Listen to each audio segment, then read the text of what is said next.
Hello friends, welcome back to our channel. आज हम Photoshop से कुछ बहुत ही अट्रैक्टिव फ़ोटो एडिटिंग करने वाले हैं, तो आप लोग वीडियो में लास्ट तक बने रहिए, देखिए कैसे कैसे होती है। और यहाँ से हम प्लस वाले आइकॉन पे क्लिक करके फ़ोटो लाइब्रेरी पे जाएंगे और यहाँ से हम अपने जिस फोल्डर में पिक है उसको सेलेक्ट कर लेंगे, वहाँ से हम अपना पिक्चर इंपोर्ट कर लेंगे। तो देखिए मैंने ये अपना पिक्चर ले रखा है, इसको हम अपने फोटोशॉप में इंपोर्ट कर लेते हैं। अब इसका हमको बैकग्राउंड इरेज करना है, तो आप वीडियो का लास्ट तक बने रहिए, वीडियो बहुत ही अच्छे समझ में आ जाएगी। ज़रा सा वीडियो को स्किप मत कीजिएगा, वीडियो बहुत ही अच्छे होने वाली है, तो प्लीज़ लास्ट तक बने रहिए।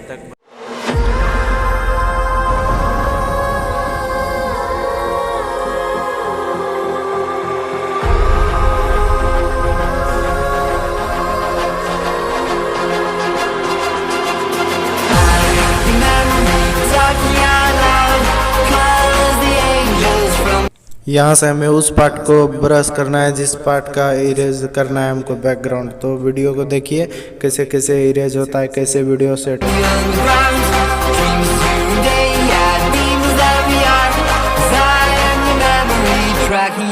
Down.